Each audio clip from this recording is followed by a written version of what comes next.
नमस्कार दोस्तों, स्वागत है हमारे इस YouTube channel Munna study classes में। दोस्तों आज की इस वीडियो में हम लोग बात करने वाले हैं पढ़ते का 5वां पार्ट कत्व पढ़ते के विषय में पढ़ेंगे। दोस्तों कत्व पढ़ते से आपके बोर्ड एग्जाम में बहुत सारे क्वेश्चन पूछे जाते हैं, तो वीडियो के अंत तक बने रहे ताकि ये वीडियो आपको पूरी अच्छी तरीके से समझ में आ जाए और बोर्ड एग्जाम में आपका एक भी नंबर ना कटे। तो चलिए दोस्तों वीडियो को स्टार्ट करते हैं। दोस्तों जैसा कि आप लोग देख रहे हैं कि कत्व पढ़ते, ये कत्व पढ़ते क्या होता है। दोस्तों आज जो हम लोग पढ़ने वाले हैं कत्व पढ़ते के विषय में पढ़ने वाले हैं। तो दोस्तों ये क्या है, पूर्वकालिक क्रियापदों का निर्माण करने वाले पढ़ते। पूर्वकालिक क्रिया जो होता है दोस्तों उसका निर्माण करने वाले क्या है, पढ़ते हैं। तो दोस्तों समझते हैं आगे। जब कोई कर्ता एक क्रिया समाप्त करके दूसरी क्रिया करता है तो पहली वाली क्रिया को पूर्वकालिक क्रिया कहते हैं। जब कर्ता एक क्रिया समाप्त कर दूसरी क्रिया करता है तो पहली वाली क्रिया को पूर्वकालिक क्रिया कहते हैं। दोस्तों एक एग्जांपल से समझिए पूर्वकालिक क्रिया क्या होता है। जैसे राम पढ़कर घर जाता है, राम पढ़कर घर जाता। अब पहले बताइए दोस्तों, पहले घर गया कि पहले पढ़ लिया? तो ऑफकोर्स पहले पढ़ लिया। दोस्तों कैसे पहचानेंगे? जिस क्रिया के अंत में कर लगा रहेगा समझ जाइएगा वह पूर्वकालिक क्रिया है, अर्थात यह कार्य पहले हुआ, पहले पढ़ लिया उसके बाद घर गया। तो दोस्तों इसी तरह के क्रियापदों का निर्माण करने के लिए कत्व पढ़ते का प्रयोग होता है। तो चलिए आगे समझते हैं। तो दोस्तों जब कोई कर्ता एक क्रिया समाप्त कर दूसरी क्रिया करता है तो पहली वाली क्रिया को पूर्वकालिक क्रिया कहते हैं। दोस्तों पूर्वकालिक क्रिया को सूचित करने के लिए उसके धातु में कत्व पढ़ते लगाया जाता है और कत्व पढ़ते में कोहलंत का लोप होकर त्वा बचता है। कोहलंत का लोप होकर क्या बचता है दोस्तों? त्वा। याद रखिएगा, बहुत इंपॉर्टेंट है दोस्तों। कत्व पढ़ते में ये कोहलंत का लोप हो गया तो क्या बचा? त्वा। त्वा बचता है। इस पढ़ते के योग से बने शब्द अव्य होते हैं या अव्य की श्रेणी में होते हैं। आगे समझिए दोस्तों, इस पढ़ते का प्रयोग कर क्या है दोस्तों? अभी मैंने आपको बताया था कि जब किसी भी धातु या क्रिया के अंत में कर लगा रहता है तो वह पूर्वकालिक क्रिया होता है। तो पूर्वकालिक क्रिया के अर्थ में होता है। आगे समझिए एग्जाम्पल दोस्तों, जैसा कि मैंने एग्जाम्पल लिया है भूजोर कत्व पढ़ते, भूजोर कत्व पढ़ते। और दोस्तों इसके लिए कोई परिवर्तन नहीं है, धातु के अंत में ऐसा वर्ण रहता है हर्षो दीर्घो या हर्षे दीर्घ रहे, कोई परिवर्तन नहीं। तो देखिए दोस्तों, भू एक धातु है, कत्व एक पढ़ते हैं और आप जानते हैं कत्व पढ़ते में क्या बचता है? त्वा। क्या बचता है? त्वा। तो ऑफकोर्स दोस्तों जोड़ दीजिए, भू धातु है तो भू लिख दिए और अक्त्वा पढ़ते में क्या बचता है? त्वा। तो त्वा जोड़ दीजिए, क्या बना? भूत्वा। क्या बन गया दोस्तों? तो बहुत आसान है दोस्तों, सबसे आसान पढ़ते यही है। क्या बन गया? भूत्वा। और इसका अर्थ क्या होगा दोस्तों? होकर। भू धातु का अर्थ होता है होना और इस पढ़ते के योग से बने शब्द का प्रयोग कर के अर्थ में होता है, तो यानी पूर्वकालिक क्रिया बनता है। तो क्या हो गया? होकर। दूसरा दोस्तों क्रिजोर अक्त्वा पढ़ते, क्रिजोर कत्वा पढ़ते और कत्वा पढ़ते में क्या बचता है? त्वा। जोड़ दीजिए दोस्तों, क्या होगा? कृत्वा। कृत्वा का अर्थ क्या हो गया? करके। अगला आप ही बताइए दोस्तों, जी जोर कत्वा पढ़ते क्या बनेगा? जित्वा। क्री जोर कत्वा पढ़ते क्या बनेगा? कृत्वा।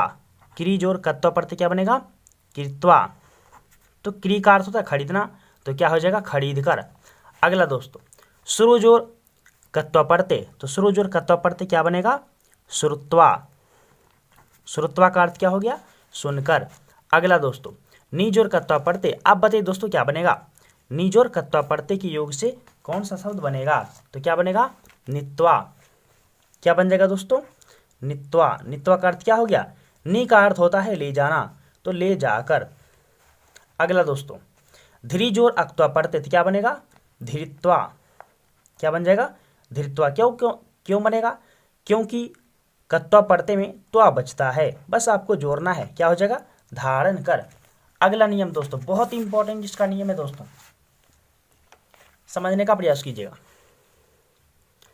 यदि धातु का अंतिम वर्ण अधूरा रहे, यदि धातु का अंतिम वर्ण अधूरा रहे तो धातु के अंतिम वर्ण में हर्षई का प्रयोग होता है।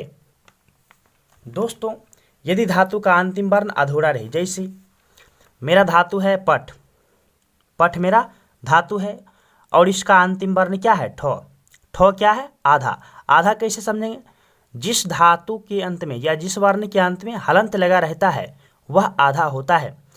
तो जिस धातु के अंत में, मतलब क्या, जिस धातु का अंतिम वर्ण अधूरा रहे, तो पठ धातु का अंतिम वर्ण क्या है, अधूरा।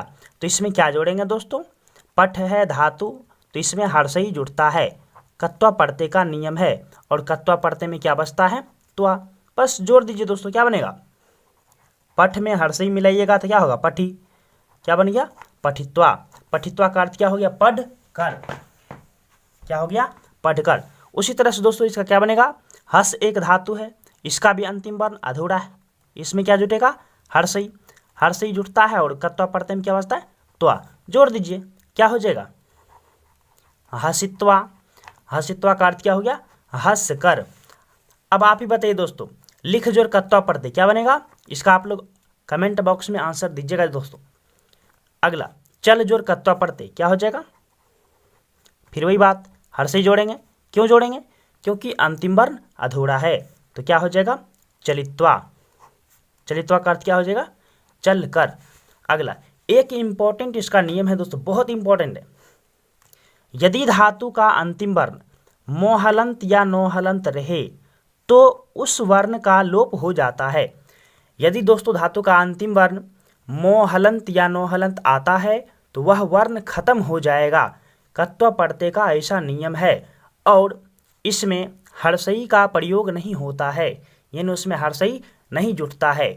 जैसे एग्जाम्पल दोस्तों, गम जोर कत्वा पढ़ते, अंतिम वर्ण क्या है, मो, और हम जानते हैं कि अंतिम वर्ण मोड़ है या नोड़ है, अंतिम वर्ण मो हो या नो हो, वह वर्ण ही खत्म हो जाता है, यानी इसका लोप हो गया।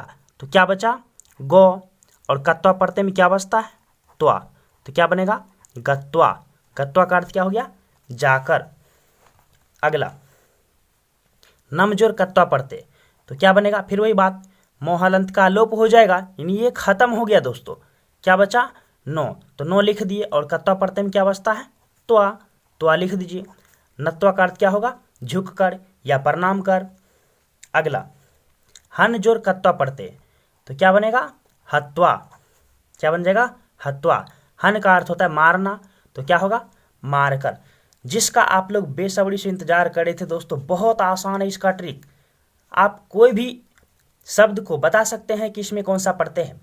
चलिए समझिएगा, जब किसी शब्द के अंत में त्वा लगा रहे, जब किसी शब्द के अंत में त्वा लगा रहे, उस शब्द में कत्वा पढ़ते होगा। दोस्तों आप ही बताइए, हत्वा में कौन सा शब्द लगा है, त्वा, इसमें भी है, इसमें भी है, पहला बार समझिए, इसमें भी है, यहाँ भी है, यहाँ भी है, यहाँ भी है। जब किसी शब्द के अंत में त्वा लगा रहे, उस शब्द में कत्वा पढ़ते होगा। किसी भी शब्द के अंत में यदि त्वा है, पूछा जाए आपको कि इसमें कौन सा पढ़ते हैं, बिल्कुल आसान तरीके से आप जवाब दे दीजिएगा कि इसमें कत्वा पढ़ते हैं। उम्मीद है दोस्तों ये वीडियो आपको पूरी अच्छी तरीके से समझ में आया होगा। धन्यवाद।